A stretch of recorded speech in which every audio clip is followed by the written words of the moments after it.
Yo, what is up, guys? Hope you're doing alright. Welcome to One with the Metaverse. On the channel, we like to talk about Mirandus and other Gala games related stuff. And for tonight, we're gonna be talking about the Orc Exemplars, the Orcs.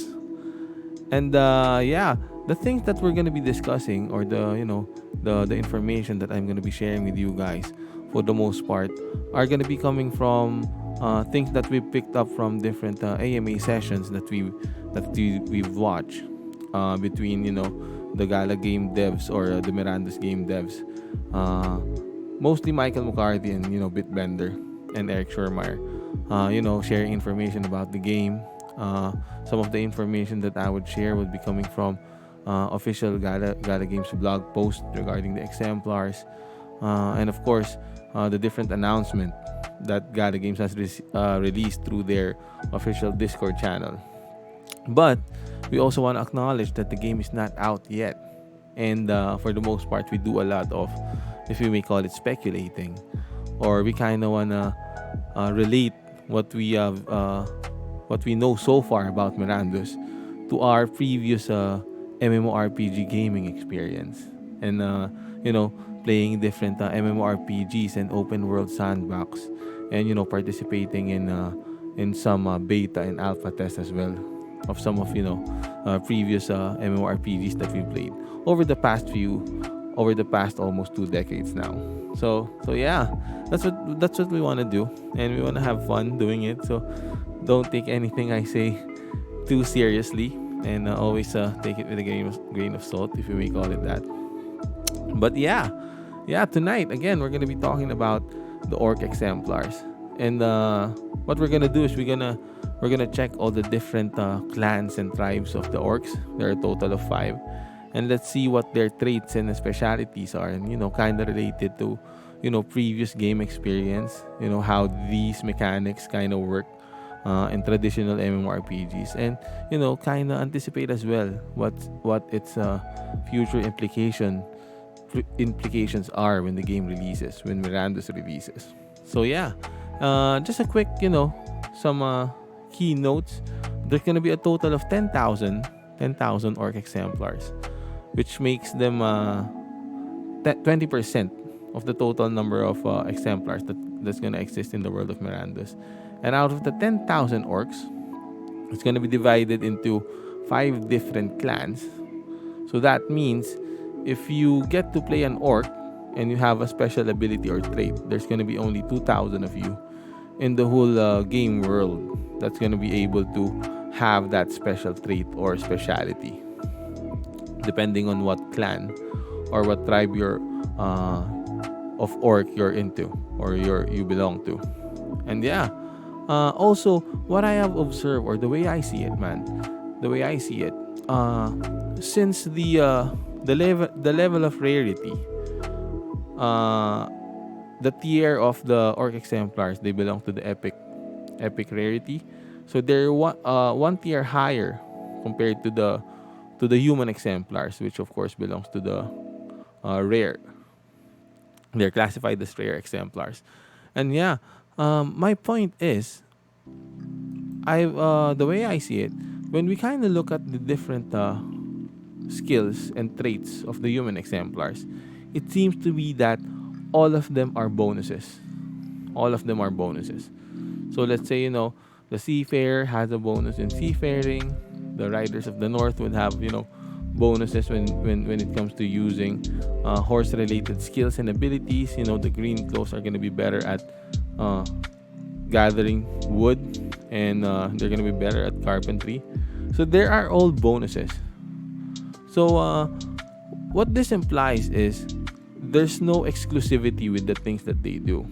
They're gonna be better at doing some specific things.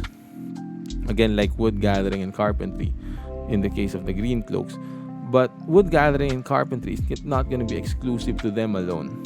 That means everyone else can do it. The green cloaks are just gonna be better, or way better, at doing it. Now, I want to point this out because when we kind of look at the epic rarities, the races and the tribes that belong to the epic rarity, it kind of gets more exclusive. What do I mean by that? Some of the traits that they have, or these races and tribes has or have, uh, only them would have it. It's very exclusive. First, let's say for example, uh, you know, the Orc Exemplar, Orcs of Certainty. They're gonna be able to detect aggression and fear, from creatures that they try to hunt. Only they can do that. So that means only 2,000 of you in the game world is gonna be able to do that specific, skill. And yeah, that's very interesting because this is the way I see it. The exclusivity comes in, the exclusivity of what they can do in the game world, and it brings, may bring value to them, may bring a lot of value to them. So yeah, again, what we want to do is go one by one, and see each tribe and race, and see or tribe and clan, and see what their specialities are. We can start off with the Orc of Certainty, Orc Exemplar, Orc of Certainty. Yeah, before we continue, another observation I've kind of see is that it seems to me that the skill set and the traits of the Orc Exemplars, all five of them, all five clan, they seem to be focused on hunting. They're very predatory. The way I see it, their skill and traits are very predatory in nature. And yeah, it's kind of focused on hunting, survival, and combat. That's how it is described in some blog posts. And yeah, first off, we got Orcs of Certainty. Orcs of Certainty right over here. Survivalists who have thrived by immediately sensing aggression and fear, giving them an edge in their hunts for valuable trophy game. Can sense aggressive creatures. So, this may be very valuable, especially if the type of gameplay you're into is you like to explore, into the wild and try to hunt, discover different places, discover different dungeons, encounter different creatures, and of course, try to gauge if you can can kill them or not, right? So I guess having the ability to be able to sense the aggression and fear of different creatures that you encounter in the wild, it might increase your success rate. You'll be able to know if at least you have a higher likelihood of either being dominated by this creature, or you being able to kill it or him or her, whatever the creature is that you're trying to hunt. So yeah, even if you're playing with, whether you're playing alone, whether you're playing, alone and trying to hunt different games and, animals and trophies, in the wild. Again, being able to know if you can handle, or if you can take down a creature that you encounter, it's very handy, I guess, very valuable. And especially if you're playing with a party, if you're playing with a party or a guild, being able to, if you encounter, let's say, a troll or a giant, just like as we did, for all of you or for all of those guys who have participated in the Mirandus playtest that is still actually ongoing now, right?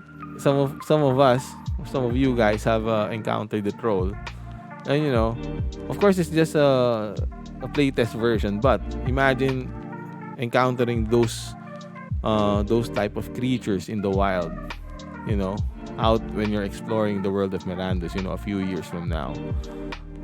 Again, being in a party, at least, it might save you time and effort, and even, death, if you kind of know how aggressive or how fearful a creature is. and you would know if you might get a better idea of your chances of succeeding in killing or kind of trying to take down that specific creature. And yeah, and also it was mentioned on an official blog post that uh, the Orc of Certainties, these orcs are able to sense the greed and avarice of different creatures who are protecting treasure troves. So again, it's not stated here, but in an official blog post, it was mentioned that again, the Orc of Certainty, they're able to sense the greed, the aggression, the avarice of different creatures that are protecting treasure troves. So again, very important, especially if one of the main drivers of the game is for players to go out adventuring and try to obtain and acquire materium in different places. So it seems to me that these are what the game devs are talking about. Treasure troves of equipment, maybe different materials, resources, or materium. Who knows, man? Again, it's all speculation at this point. But yeah, if you're interested in playing as one of the Orc of Certainty, there are still 167 left. I believe this is the 9th pricing tier. So in total, there's on the official store, there's 367 left.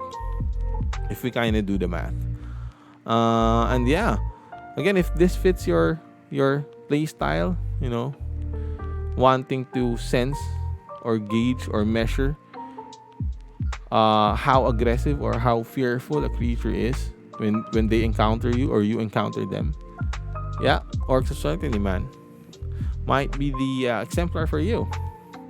Might be the exemplar for you. Yeah. Moving on to the next tribe of orcs. Orc Exemplar, the Beating Heart Clan. Says here, when still, this tribe of hunters can sense the warm blood circulating through creatures. Ability to see heat signatures. So yeah, I guess that's pretty straightforward. They're able to sense creatures that they try to hunt because of the warm blood circulating in their body, and it kind of reminds me of pit vipers. That subspecies of snake that has those organs and sensory organs in front of their head, that they're able to detect their prey through infrared and trying to scan both the air and the infrared light in the area to kind of zero in on their prey. Again, very predatory in nature, the skill set of these specific tribe of orc. And there's no confirmation yet, or I don't know if there's any info out yet regarding if this is also gonna work in the dark. Because that might be very valuable as well. If it turns out that if their skill of if they can detect heartbeat and the warm blood circulating in creatures, if they can do that in the dark, I guess that's better, right? One of the elf exemplars, the Dark Sun elves, they're able to see at night when they are outdoors. So that's their specialty, the Dark Sun elves. They're able to see at night. And I guess if one of those Dark Sun elves, because they're sold out already, you can only buy them now from OpenSea. If that specific exemplar is kind of out of your budget, because the prices are kind of getting crazy at the moment. So, if that specific elf, or if that specific trait of the Dark Sun elf being able to see at night, if in case that is out of your budget, maybe this can offer us a sort of similar thing of being at least able to, even if you're not able to see in the dark, when you're outside, at least you may be able to sense the creatures around you. It may come in handy. And if also, especially if it works out, or if the skill also applies in PvP, if you're able to detect not only creatures and prey, but also other players, it might come in handy, especially in PvP.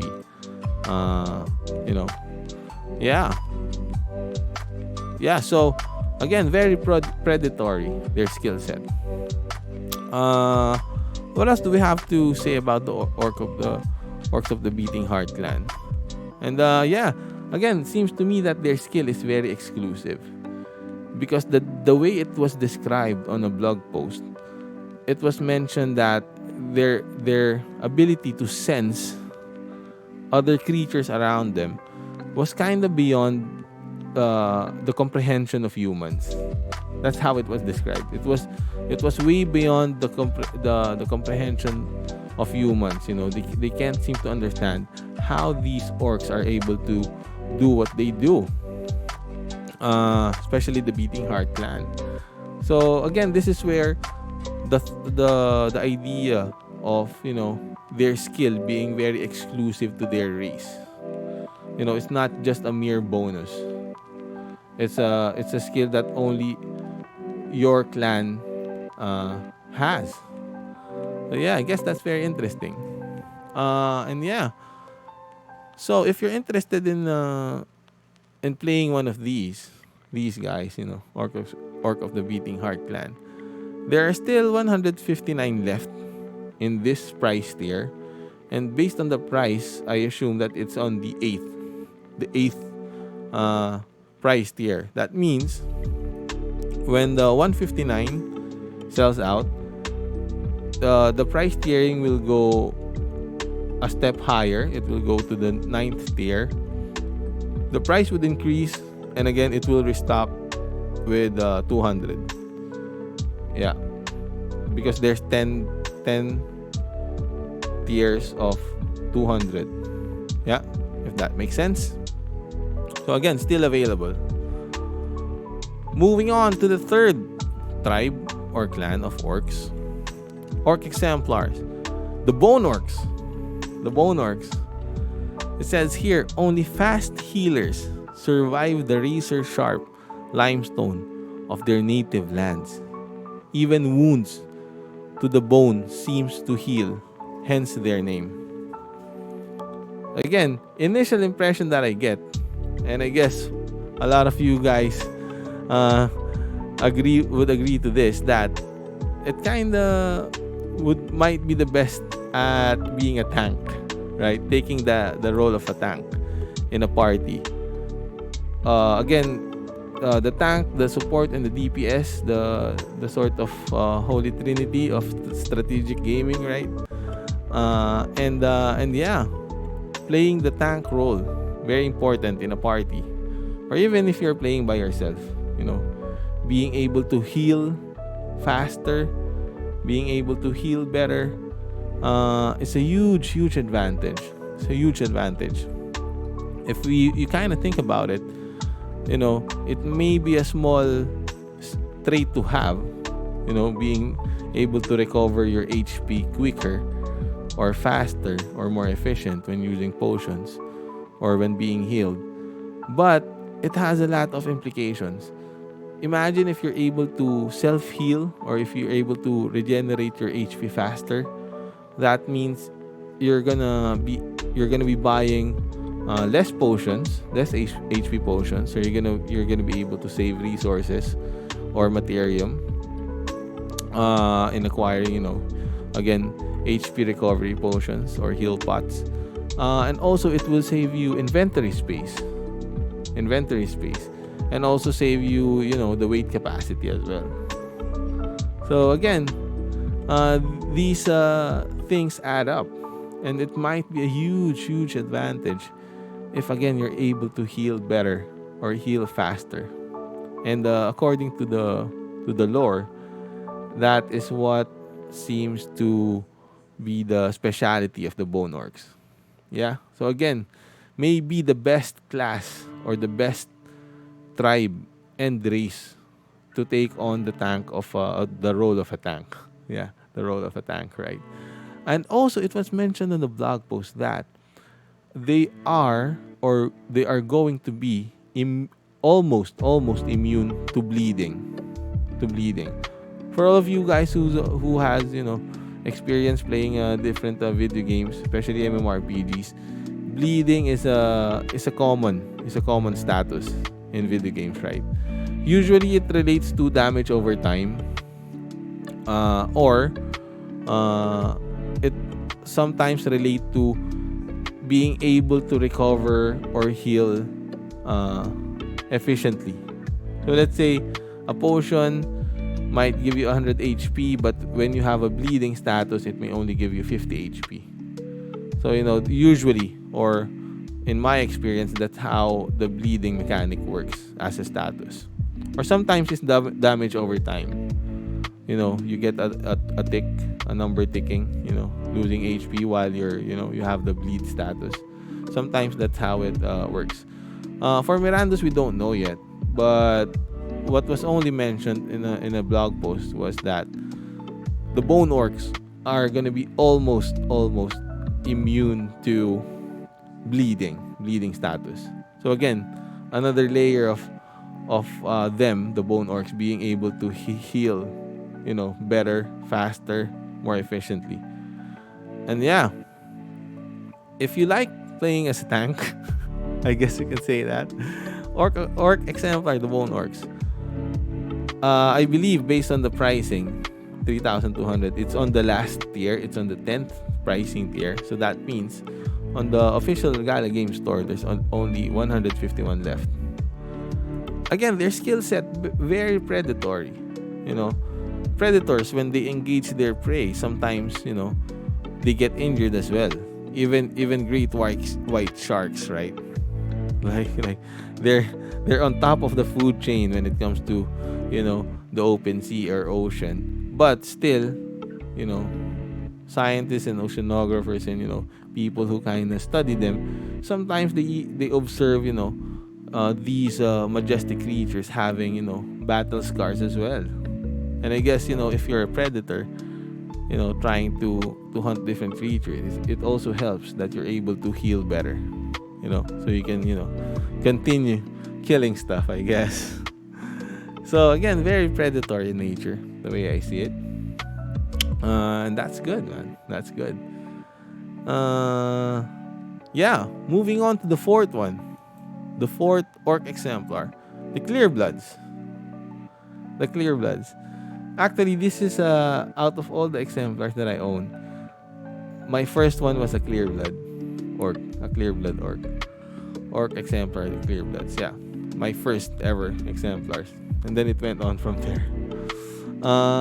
Yeah, I really like this tribe a lot. It says here, a tribe of orcs who infuse themselves with poisons. Not all survive their rituals. Almost immune to poisons. So yeah, according to the blog post or to the write-up, it says their clan or tribe is very exclusive. Because what happened is, if you're, let's say, a normal orc, you belong to the race of the orcs, you're a normal orc. And in order for you to be initiated or included in the tribe of the Clearbloods, you had to go several rituals and take in different poisons, infuse your body with different poisons. And if you survive, you're gonna be initiated in the tribe. And if you don't, you kind of die. So that sucks. But yeah, and because of that, they seem to be able to have the ability to be immune to poisons, to different poisons.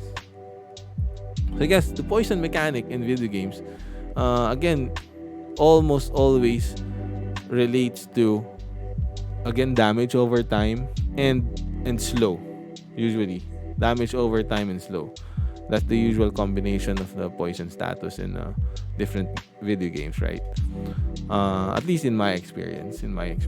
And again, this might be very valuable, especially if you want to hunt, specific creatures. Maybe a creature with an affinity to poison. When everyone else might have a very difficult time, hunting these creatures. You're gonna be, just walking through it, I guess, being immune to poison and all. So again, whereas the bone orcs are almost immune to bleeding, the clear bloods are almost immune to poison. How cool is that, man? Imagine a dungeon, if in case uh, this sort of things happen. Let's say a boss that has affinity with poison, that has an affinity with poison affinity. I mean, again, it's gonna be you who's gonna be able to probably do the most damage, tank it. I don't know, man. It will have its utility, and it's very unique. It's a very niche area of gameplay, but this is the kind of things that I like. A very specialized, tribe of orcs, and being immune to poison, and it's also might be safe to assume that they're able to use poison themselves. So it's a bit of a mix of offense and defense, right? A very specialized offense and defense.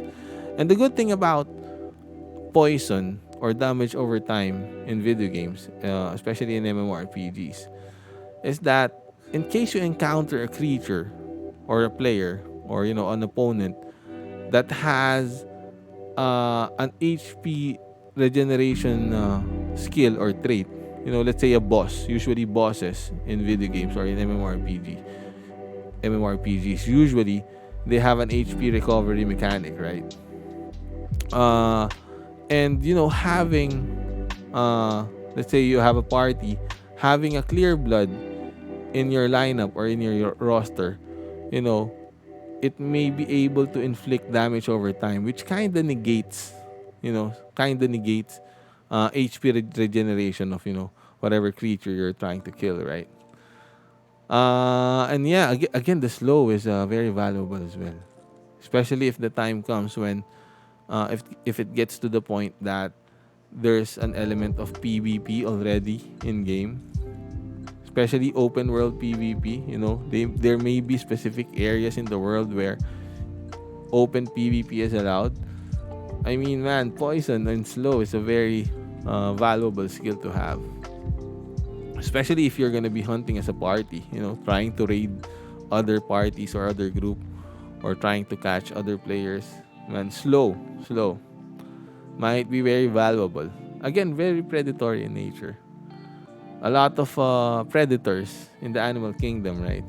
They specialize in having toxins and venoms and poison to in order for their prey to not escape, I guess.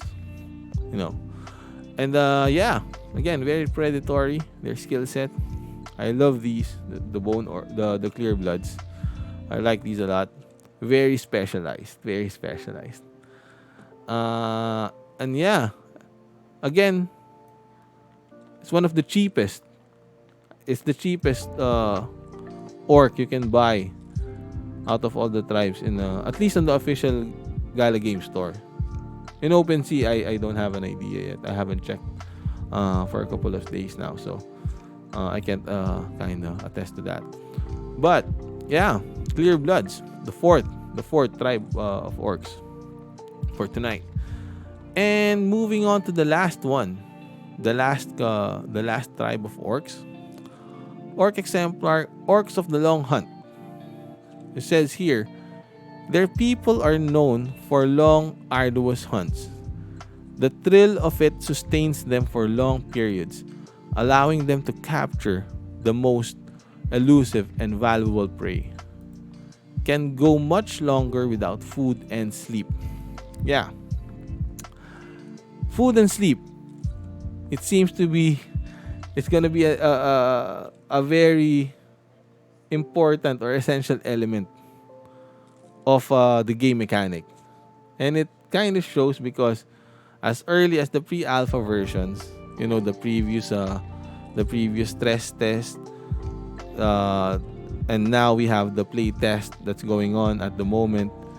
They already all have or had the HP bar, the hunger and sleep bar, and the energy bar in the game already. So what that implies is off the bat, you know, as the game is created, the element of food and sleep is already there. It's as important as HP. It's as important as energy. So that may count to something, right? And again, being able to do whatever you want to do in the world of Mirandus and would require you less sleep and food. That would be a very nice skill to have or trait to have. It might, especially if you don't own your own, if you don't have your own deed or building. Let's say you don't have a tent, you don't have a camp, you don't have your own deed. Uh, you know, you might end up renting, or paying other players to be able to stay in their inn or in their taverns, to be able to uh, get sleep, right? To recover your sleep bar, if you can call it that. And again, being an orc of the long hunt, you know, you may you may do more things and try to kind of save up on resources and uh, and materium by sleeping less and eating less, I guess. And yeah, it kind of reminds me of the drought. Is that how it's pronounced? The orc drought or drought in the world of Tolkien. In the world of Tolkien, uh, in the legendarium, or according to the lores, the orcs had this special brew that they would drink, and it kind of rejuvenates them. It kind of wakes them up. It takes away their pain. It keeps them going. It's kind of it kind of reminds me of that.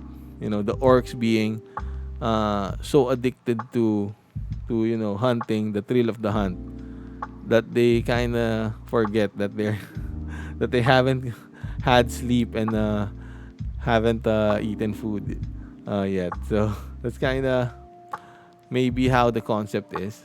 And again, it may save you in the long run resources and materium if you require less food and sleep.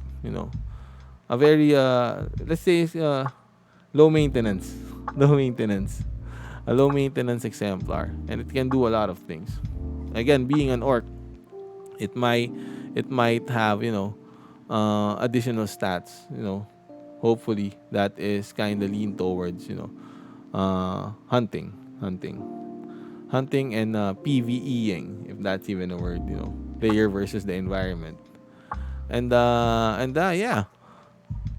Again, it seems to me that these orcs are also very what do they call this, desirable or sought after, because I think, or I assume that it's on the last price tier as well, according to the pricing now. It's on the last price tier. So yeah, it's on the final tiering. So that means if 141 sold, this current stock of 141 sells out, you won't be able to buy it from the Gala Games official store anymore. So you have to go to OpenSea, and prices there will really depend on how the market is going. And yeah, Orcs of the Long Hunt, again, predatory in nature. This trait that they have, they want to keep going. They want to tire out whatever they're hunting.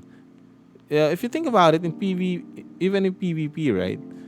If it ends up, Miranda's having a PvP feature, again, if it ends up in an open map or open world or open area, you know, chasing other players, they might run out of you know endurance quicker than you, because again, you're able to go further and do more things with less food and sleep, right?